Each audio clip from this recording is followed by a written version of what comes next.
Apakah sudah kelihatan? Sudah, Pak. Sudah. Ya, Pak. Oke, kemarin kalau tidak salah sampai di sini ya. Metodologi pengembangan sistem informasi ya. Salah satunya adalah metodologi waterfall. Di mana di dalam metode tersebut ada analisis sistem ya, studi kelayakan, analisis kebutuhan, kemudian desain sistem. Desain sistem itu terdiri dari perancangan konseptual, perancangan fisik, kemudian implementation terdiri dari programming dan testing ya. Ya, testing itu nanti ada metodenya juga ya, metode tes aplikasi itu ada yang namanya black box testing dan ada white box testing ya. Nanti bisa digunakan sesuai dengan kebutuhan. Selanjutnya implementasi maintenance ya, pengoperasian penggunaan ya. Itu adalah model waterfall. Oke, tahap analisis sistem ya. Tahap analisis sistem itu di sini ya, tahap pertama dimulai karena adanya permintaan terhadap sistem baru ya. Jadi masih di atas kertas putih ya. Project baru ditangani dalam bentuk tim yang melibatkan user, analis sistem, spesialis sistem, dan lain sebagainya. Jadi mulai langsung dibentuk tim analisatornya siapa ini yang punya tugas ya, sehingga bisa melakukan pengkajian data dan informasi dengan user. Tujuan utama analisis sistem itu apa? Tujuannya adalah untuk menentukan hal-hal tentang apa yang akan dikerjakan dalam sistem atau apa yang akan diusulkan. Ya. Jadi, sistem yang akan dibangun itu bentuknya seperti apa, keinginannya seperti apa yang diharapkan, manfaatnya apa. Nah, itu dianalisis. Ya. Nah, di dalam analisis sistem itu tersendiri itu mencakup studi kelayakan dan analisis kebutuhan. Ya. Layaknya bagaimana, kebutuhannya seperti apa, ya, keinginannya kayak apa. Kemudian kebutuhan fungsional dan non fungsional ya. Kebutuhan fungsional itu kebutuhan user terhadap aplikasi yang dikembangkan ya. Jadi sistem tersebut dapat melakukan perhitungan nilai angka menjadi huruf ya. Kemudian misalkan dosen dapat melakukan upload dan perubahan daftar nilai mahasiswa gitu ya. Selanjutnya bentar.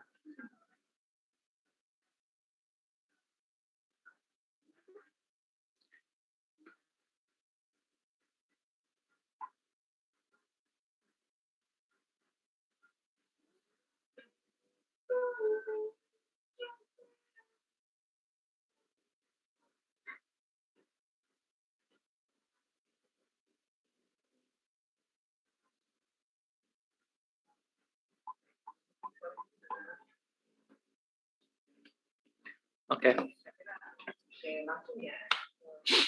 Analisis sistem mencakup studi kelayakan dan analisis kebutuhan yang tadi, kebutuhan non fungsionalnya seperti apa ya? Kebutuhan non fungsional itu kebutuhan terhadap perangkat teknologi informasi yang akan digunakan. Ya, baik itu perangkat hardware-nya maupun software-nya.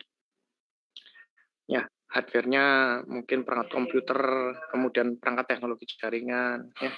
Jaringannya seperti apa? Apakah intranet, apakah internet, ya. Kemudian aplikasi yang dibutuhkan apa saja gitu ya, untuk bisa menjalankan sistem yang dibuat. Itu dianalisis. Nah, studi kelayakan juga artinya menentukan ya. Menentukan kemungkinan keberhasilan solusi yang diusulkan. Ya. Berfungsi untuk memastikan bahwa solusi yang diusulkan tersebut betul-betul dapat dicapai dengan sumber daya dan dengan memperhatikan kendala yang terdapat pada perusahaan serta dampak terhadap lingkungan sekelilingnya. Bahwa solusi yang ditawarkan, solusi yang dibuat dalam pengembangan sistem informasi itu betul-betul bisa berdampak pada organisasi ataupun perusahaan. Nah, kemudian sistem analisis juga melakukan tugas-tugas seperti berikut ya, mengusulkan perangkat lunak ya. Nah, membuat analisis biaya ya, berapa sih biaya yang dibutuhkan untuk pengembangan sistem informasi itu ya. Terus waktu yang dibutuhkan kira-kira berapa lama ya. Kemudian melakukan analisis resiko proyek pengembangannya seperti apa ya, dan seterusnya. Nah, sehingga hal-hal ini ya dapat diwujudkan sesuai dengan kebutuhan daripada user ya. Tuh. Ya. Nah, ini teman-teman mungkin nanti bisa dibaca. Analisis kebutuhan untuk mengakses kebutuhan disebut juga kebutuhan spesifikasi fungsional. Ya, tadi sudah saya sampaikan. Spesifikasi kebutuhan adalah spesifikasi yang rinci tentang hal-hal yang akan dilakukan sistem ketika diimplementasikan. Ya, ini adalah kebutuhan fungsional. Ya, apa yang bisa dikerjakan oleh sistem? Ya. Nah, sistem mampu melakukan perhitungan nilai mahasiswa. Sistem dapat digunakan secara online oleh semua user. Ya. Sistem dapat apa lagi? Bla bla bla. Itu tadi rinci. Ya. Nah, spesifik ini juga sekaligus dipakai untuk membuat pemahaman antara user dengan pengembang sistem. Ya. Serta pihak manajemen. Jadi bukan pihak manajemen, serta pihak tim yang terkait. Ya, kan di situ nanti ada analisator, ya, kemudian juga ada yang namanya desainer, ya, lalu ada juga yang namanya programmer. Nah, ini nanti masing-masing tim tersebut punya tugas ya dalam pengembangan sistem informasi.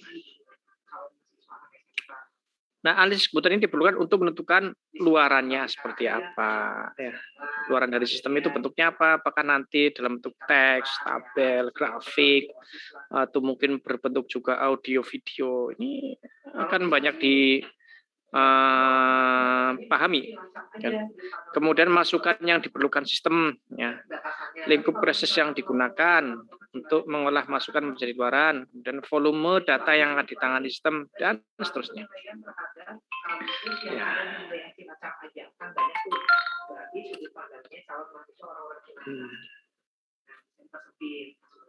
Tapi kampus-kampusnya yang ada di Cilacap ada berapa? Ada di lebih kayaknya. Nah, tapi kalau mau misalkan kampusnya yang di luar, berarti ya kamu silakan berarti partnernya calon mahasiswa orang Cilacap terhadap kampus-kampus tersebut.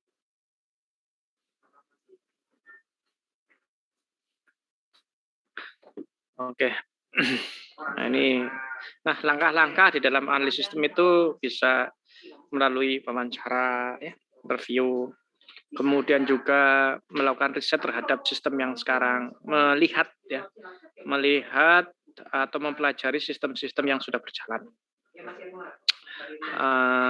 Itu ya pengamatan terhadap sistem yang serupa ya. Misalkan kita membuat sebuah sistem informasi perpustakaan, ya. Untuk Politeknik Negeri Cilacap mungkin kita juga bisa brainstorming dengan melihat sistem informasi perpustakaan di Politeknik Negeri mana gitu yang sudah ada gitu.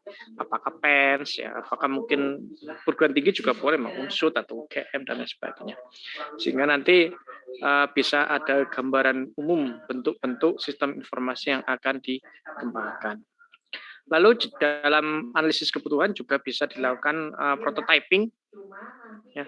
Prototyping itu artinya kita membuat sebuah produk yang versi beta gitu. Jadi belum digunakan, tapi jadi ketika kita sampaikan ke user itu ada gambaran umum gitu ya, atau mock up boleh ya. Mock up itu tahu ya teman-teman? Mock up itu gambaran kira-kira rancangannya bentuknya seperti apa. Nah, ini bisa dilakukan ya dengan user sehingga nanti akan mendapatkan minat dari user, respon ya. Oh Pak, bentuknya saya pengen ya betul seperti ini, atau mungkin bentuknya enggak mau yang seperti ini, maunya gini. Nah, itu langkah-langkah yang dapat dilakukan oleh seorang analisator manakala melakukan analisis kebutuhan dengan user. Baik itu melalui wawancara, riset terhadap sistem sekarang, ya. Kemudian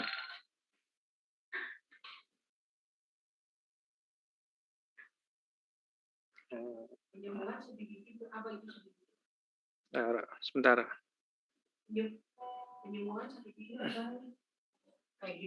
Sebentar ya teman-teman ya.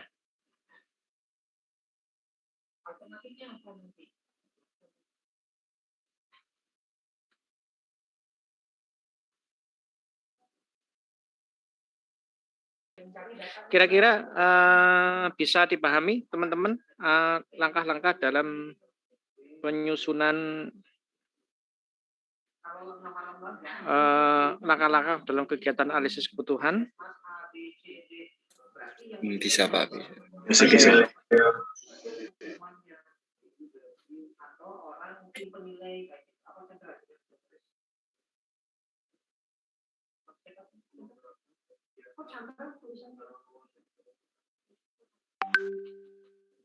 Nah, benar ya.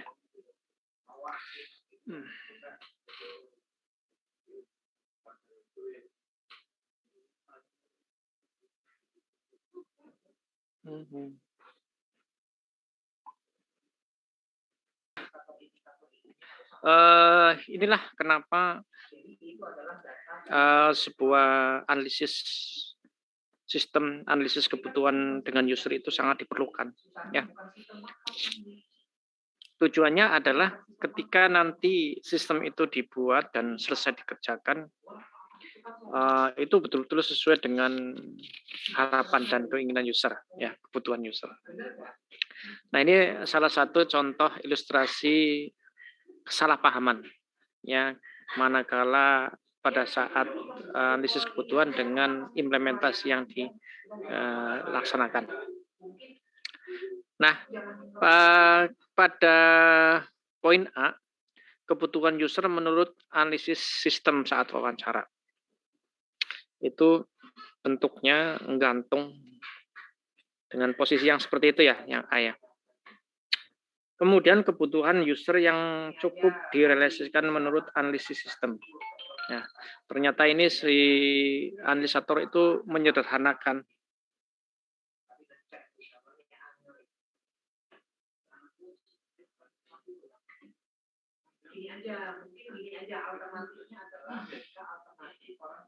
Menyederhanakan bentuknya seperti itu tanpa koordinasi lagi dengan seorang user.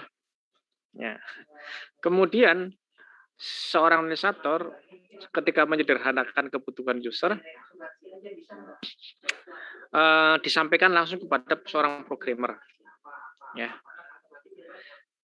Dan bentuknya pada poin C. Ya. Dan ternyata pada saat sistem dijalankan bahwa sebenarnya sistem yang diperlukan oleh user itu bentuknya pada poin D. Jadi sangat berbeda sekali ya. Nah, ini salah satu contoh pemahaman. Nah, dengan melihat ilustrasi di sini dapat kita petik bahwa dalam pengembangan sistem user itu harus selalu dilibatkan, harus sering dilakukan komunikasi. Ya, baik itu pada saat penyusunan analisis sistem maupun pada saat desain dan saat programming atau instalasi. Oke. Jadi jangan sampai ketika user pesan, oke saya pesan udah, habis itu tinggalin. Tiba-tiba setelah program jadi baru disampaikan user. Nah, ini akan repot. Ya. Dampaknya apa yang terjadi? Akan seperti ini. Ya. Ternyata apa yang dibutuhkan oleh user berbeda saat wawancara atau analisis kebutuhan user. Bisa dipahami teman-teman? Bisa, Pak. Oke, jadi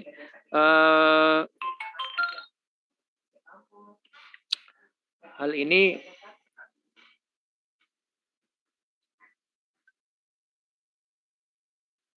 itu kan penanganannya, Mbak. Itu kan seperti itu penanganannya dicabut dan dicabut. Nah, itu yang bisa menilai adalah dokter.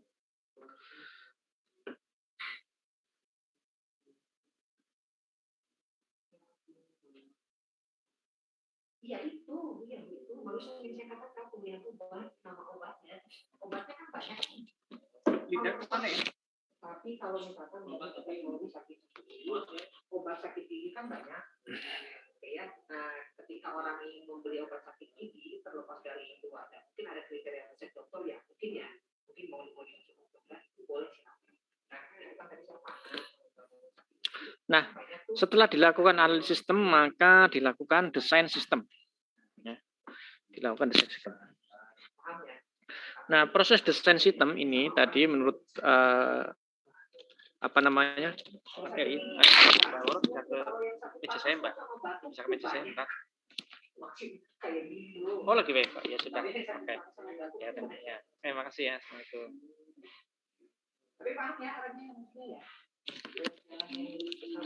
Nah, setelah dilakukan analisis sistem, maka tahap selanjutnya adalah desain sistem. Ya. Desain sistem ini mencakup ada perancangan konseptual dan ada juga perancangan fisik. Ya. Jadi perancangan konseptual itu dalam bentuk misalkan rancangan bentuk flowchart, ya, activity diagram, gitu ya. Kemudian nanti ada juga bentuk use case diagram, kelas diagram. Oke, jadi ini adalah bentuk rancangan konseptual. Ya, teman-teman kalau di RPL atau DFD, DFD, kemudian ERD, ya. Nah, lalu ada juga perancangan fisik, ya. Setelah dilakukan rancangan konseptual, dilakukan rancangan fisik.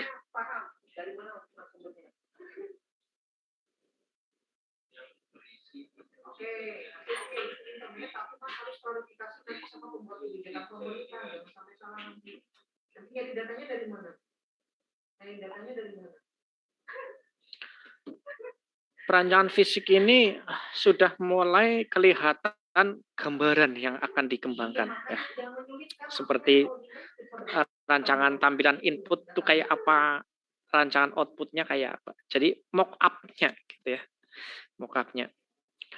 Rancangan input, rancangan output, siapa modulnya kayak apa, ya, dan seterusnya.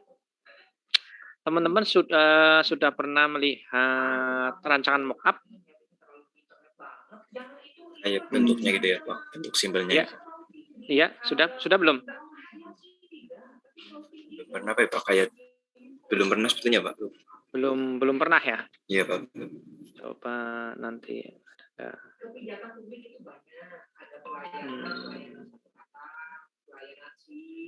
Ada enggak?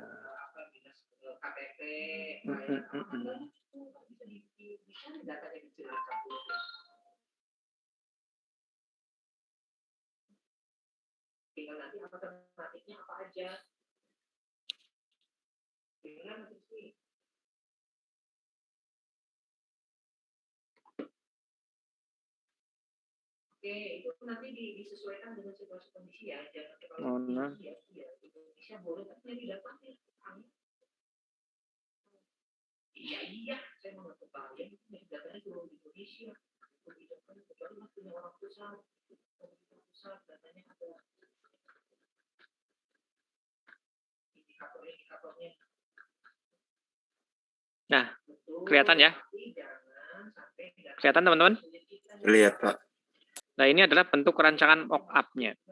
Ya, ini mock-up input-nya. Bentuk-bentuk ini mock-up upload dokumen. Ya. Jadi sebelum dibuat yang seperti ini kan aplikasinya. Bentuknya ya, ini kan sudah implementasi. Tapi dibuat seperti itu dulu mock-up. Oke. Kemudian database. Nah, database ini rancangan tabel database. ID, tipe datanya apa, field-nya apa, length-nya berapa, primary key-nya yang mana. Nah, ini yang dinamakan dengan perancangan desain rancangan fisik. Ya, berbeda dengan rancangan desain konseptual. Nah, rancangan konseptual itu bentuknya mungkin kayak bentuk flowchart gini ya. Activity diagram ini kan konsepnya. Ini alurnya kemana-kemana, ini adalah rancangan konseptual. Ada juga yang bentuknya mana, RD-nya mana ya? Oh, ini belum. Ya, dalam bentuk use case diagram dan lain sebagainya. Oke. Sudah kelihatan lagi teman-teman? Sudah Pak. Oke. Nah, setelah dilakukan desain sistem, maka tahap selanjutnya adalah tahap implementasi sistem. Ya. Tahap implementasi sistem itu adalah tahap pembuatan aplikasinya. Pembuatan aplikasinya. Yang tadi saya sampaikan, contoh ya, sudah membuat desain halaman utama, tampilan inputnya, upload datanya, ubah data, dan seterusnya. Sehingga sistem itu sudah bisa dipakai oleh user. Ya, setelah diimplementasikan, dibuat, maka dilakukan testing. Ya. Testing kepada user. Ini sudah sesuai belum dengan user, sesuai dengan kebutuhan atau belum? Ya. Kalau sudah ya, sudah. Kalau belum, apa yang belum? Apa kekurangannya? Tuh. Nah, ini disampaikan pada saat implementasi di dalam testing juga.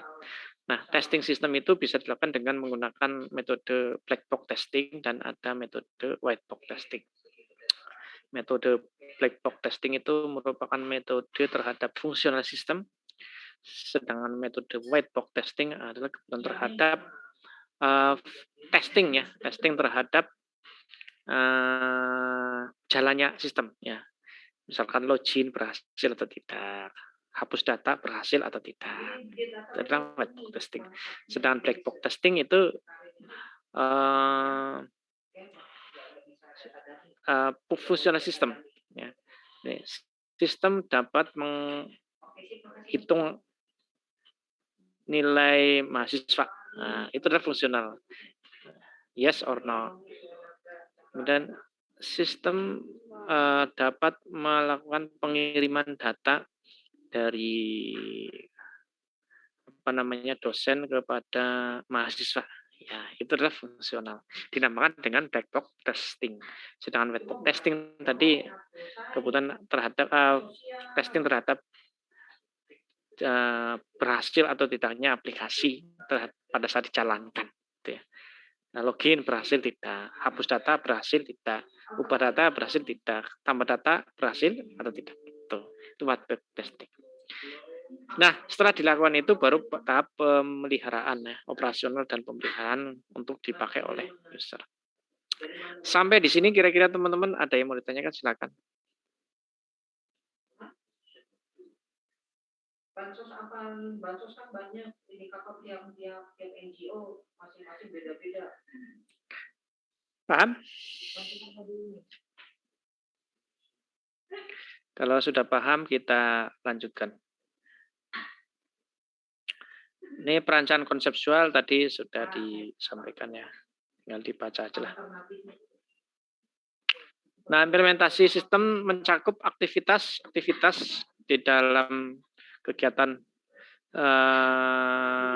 pengembangan sistem ya, seperti pemrograman, pengujian, instalasi perangkat keras dan perangkat lunak, ya, training kepada user, membuat dokumentasi itu membuat tata cara penggunaan aplikasi, atau dinamakan dengan istilah user guide.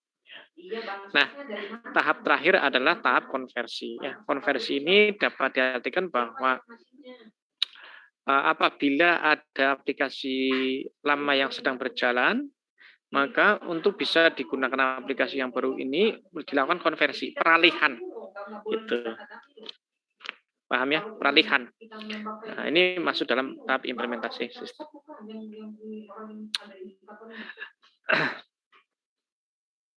Nah, konversi merupakan tahapan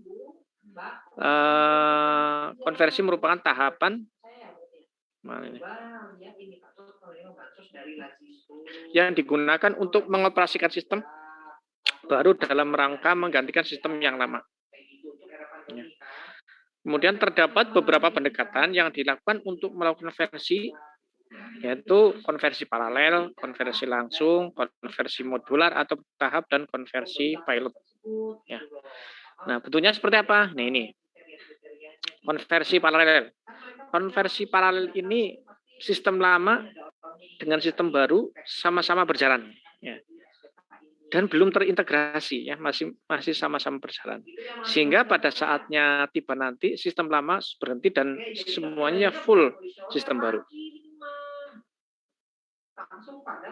Bisa dipahami teman-teman? Monitor? Yo. Kemudian konversi langsung. Konversi langsung itu apa? Konversi di mana sistem lama sudah betul-betul tidak digunakan lagi, langsung digantikan dengan sistem yang baru. Ya. Lalu konversi pilot, ya konversi pilot itu sistem yang lama masih digunakan, ya. Terus kemudian sedikit mulai memasukkan dengan sistem baru, kemudian mulai terus menggunakan sistem yang lama. Kalau konversi modular, ya konversi yang lama berjalan, konversi yang baru juga berjalan. Namun peralihannya tidak langsung, ya, tetapi bertahap. Ya, bertahap. Pada minggu pertama nih sistem lama pada fitur A yang tadinya digunakan pada sistem yang lama sekarang beralih dengan menggunakan sistem yang baru. Jadi fitur A tidak lagi digunakan untuk sistem lama tapi digunakan sistem baru.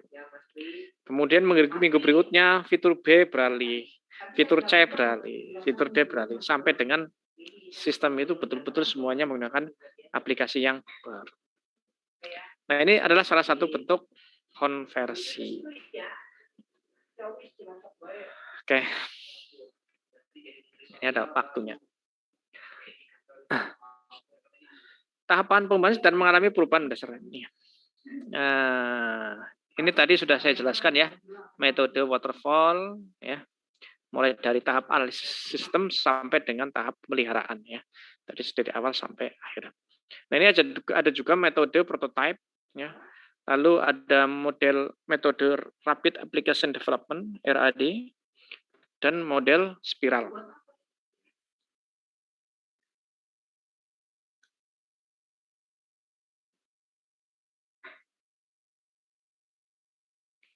Berarti temanya apa? Temanya.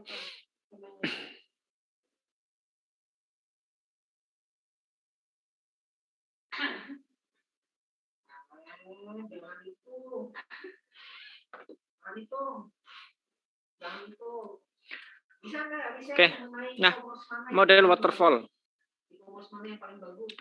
Model waterfall tadi ya di awal juga sudah disinggung dari mulai tahap analisis sampai dengan tahap maintenance ya.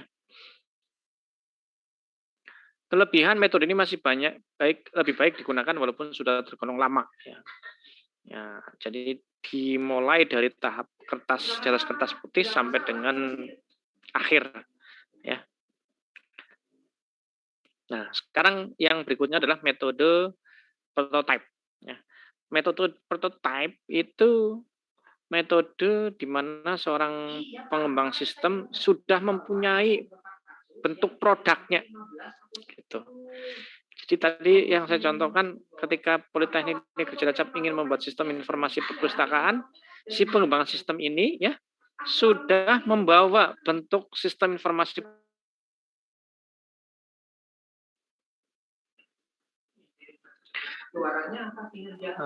tampilannya sudah terlihat lagi ya? Sudah, Pak, sudah. Ya, model prototype. Jadi sudah punya bentuk produknya. Ya, disampaikan kepada user. Nah, kira-kira bentuk produk sistem informasi perpustakaannya apakah seperti ini atau tidak? Oh ya, bentuknya seperti ini, udah bagus, desainnya bagus. Tapi tinggal disesuaikan lagi untuk kebutuhan di Politeknik Cilacap. Dikasih logonya, warnanya mungkin pengen disesuaikan dengan Politeknik orange ya. Kemudian ada tambahan ini. Oke, baik. Kemudian pengembang sistem itu mulai memperbaiki sesuai dengan keinginan user kan. Setelah diperbaikin, disampaikan lagi nih kepada customer evaluation of prototype gitu. Datang lagi customer, apakah bentuknya seperti ini user? Oh ya, seperti ini. Tinggal kurang ini perbaiki lagi. Kita setelah diperbaiki dengan kebutuhan user, maka disampaikan lagi kepada user sampai pada tahap aplikasi itu betul-betul sesuai dengan kebutuhan user. Ya, yang tadinya bentuknya gambarannya perpustakaan seperti di tempat lain, diubah lagi, digolek lagi, dibuat lagi sampai bentuknya seperti dengan kebutuhan di Politeknik Negeri Cilacap. Kira-kira berdasarkan penjelasan saya tadi, apakah ada yang mau ditanyakan? Silakan.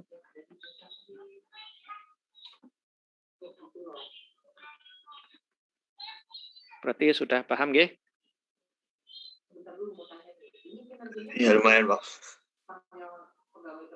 Paham.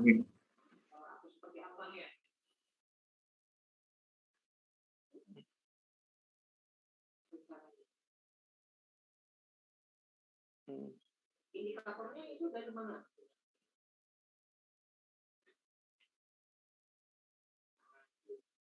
Google ya, discovery yang menentukan. Boleh dari Google boleh, tetapi di situ harus Tahap selanjutnya adalah definisi prototype. Ya. Model pertama yang sering digunakan untuk perusahaan yang produksi barang secara massal. Prototype sebagai satu produk. Ya. Ini ya penjelasannya singkat cerita seperti yang tadi saya sampaikan, teman-teman. Ya. Nanti teman-teman bisa dibaca lagi. Nah ini listen to customer, ya. Kemudian build a reserve mockup, lalu customer test drive mockup, ya disampaikan lagi. Terus kegiatan ini berulang terus sampai dengan produk itu betul-betul sesuai dengan kebutuhan user. Ini dinamakan model prototype.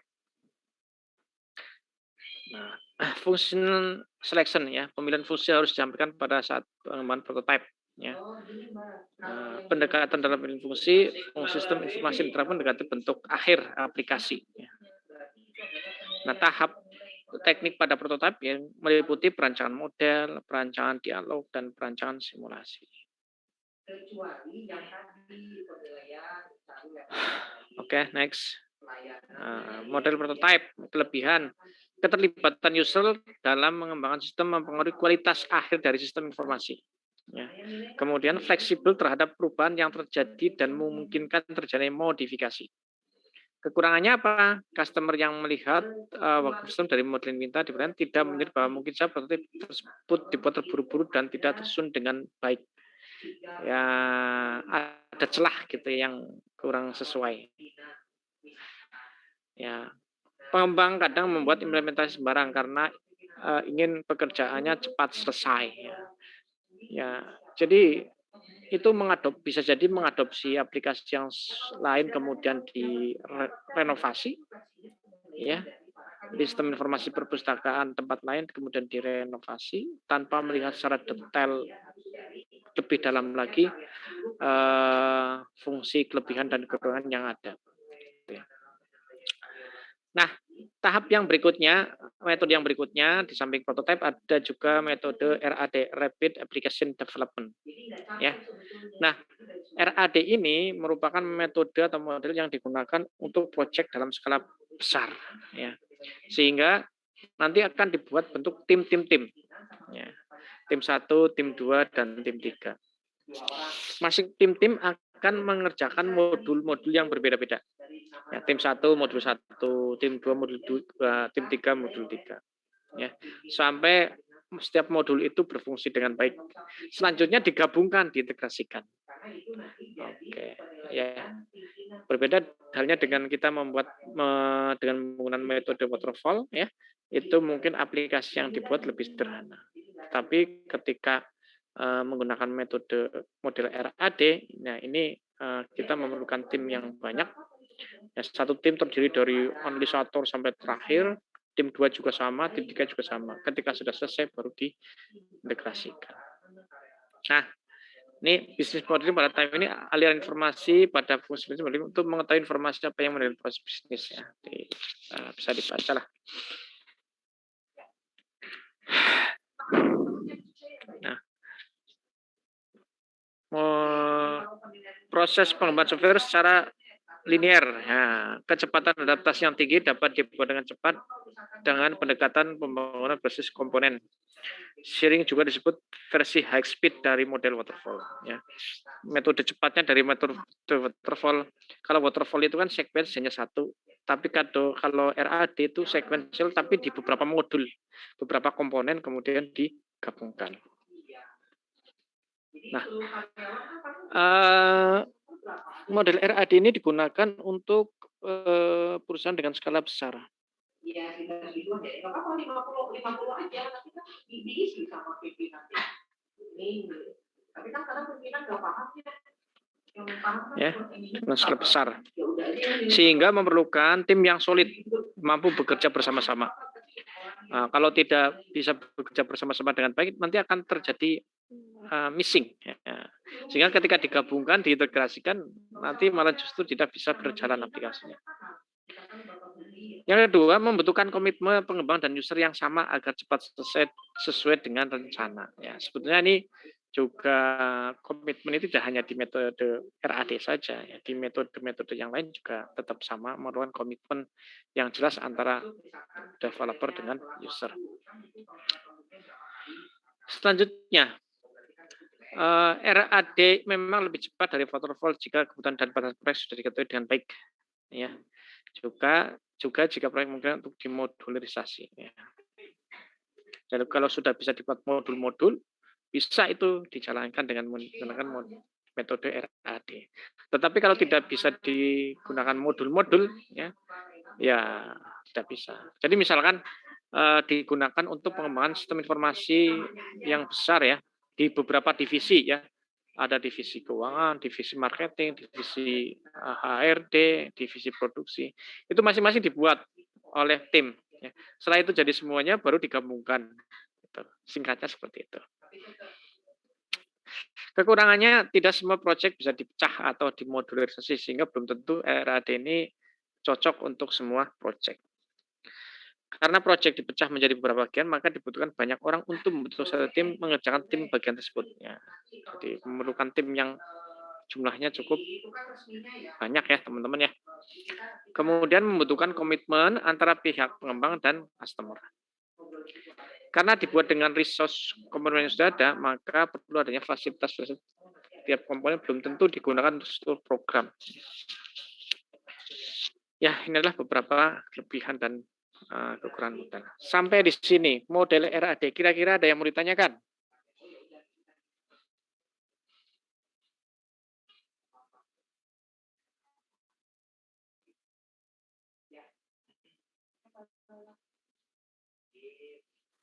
Pada diam berarti sudah paham ya? Paham ya, teman-teman ya? Ya. Oke. Selanjutnya model spiral. Model spiral ini juga merupakan model yang digunakan untuk proyek dengan skala besar. Ya. Model ini merupakan perbaikan dari model waterfall dan prototype. Spiral juga melibatkan proses iterasi di mana setiap iterasi bekerja pada satu level produk, dimulai dari level prototype sampai dengan level yang diinginkan. Nah, salah satu hal yang paling berbeda dengan metode yang lain adalah model spiral ini ada analisis resiko yang lebih jelas. Jadi kalau di dalam tahap analisis waterfall, ya mungkin ada planning atau analisis ya, kemudian desain. Tetapi kalau di dalam spiral itu membuat sebuah resiko analisis. Ya. Tidak hanya nanti sistem itu berfungsi untuk apa saja, tetapi resiko ketika aplikasi ini diterapkan. Resiko aplikasi ini ketika dikembangkan dan diterapkan. Ya, mulai dari biaya, jadwal, kebutuhan tim, terus ketika diterapkan apa dampaknya? Apalagi kalau perusahaan tersebut sudah menggunakan sistem yang berjalan sehingga perlu diganti sistem yang baru. Ini perlu adanya peralihan, ya, peralihan antara sistem yang lama dengan sistem yang baru. Terus bagaimana cara menyelamatkan data-data dari sistem yang lama ke sistem yang baru? Apalagi berkaitan dengan data-data yang sangat penting, data-data yang berkaitan dengan masyarakat, seperti perbankan mungkin. Nah, ini perlu adanya resiko analis. Oke. Setelah dibuat resiko analisis, ya kemudian disampaikan kepada engineering, ya kemudian dibuat konstruksinya, lalu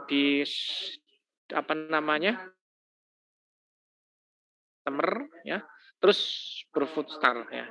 Ini berjalan terus sampai dengan perencanaan yang telah ditetapkan sampai dengan akhir pembuatan aplikasi sesuai dengan kebutuhan user. Ya. Jadi ini hampir mirip dengan prototype, ya modelnya memutar, gitu ya.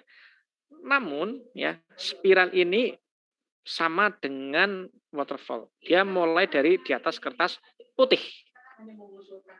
Sehingga ini dinamakan perbaikan dari model waterfall dan model prototype. Bisa dipahami teman-teman? Iya. Susah ya? Oke, alhamdulillah kalau sudah bisa. Nah, ini mana tadi?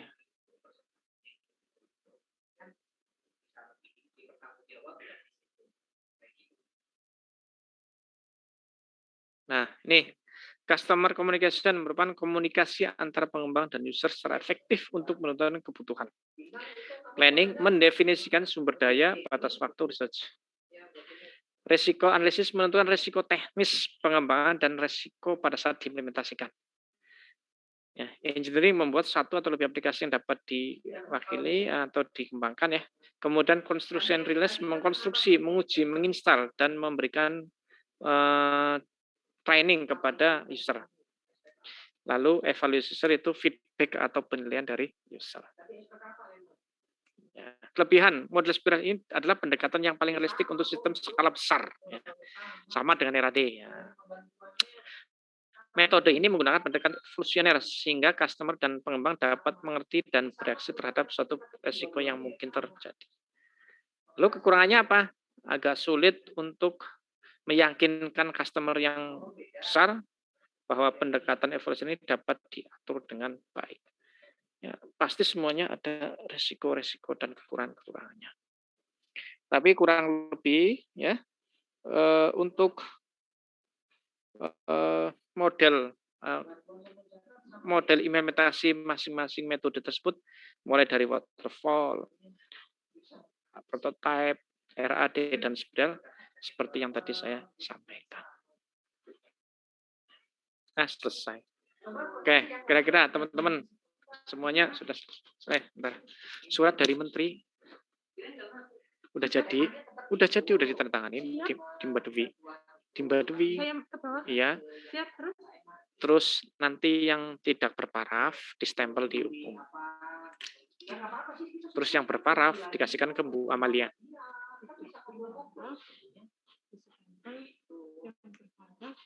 Dikasihkan ya.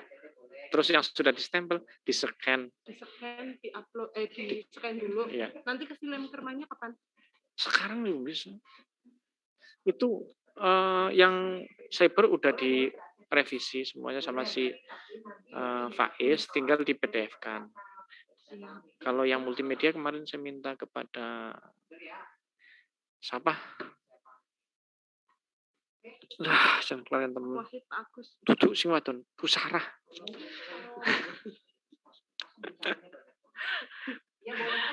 Kenapa sih? Gitu Pak, menusuk melupakan. Iya, melupakan. Apa segitunya? Iya, melupakan. Harus dilupakan. Iya. Oh, gitu. Sekarang gitu. Jangan kayak gitu. Apa sih? Ya terus. Ya, cari yang baru.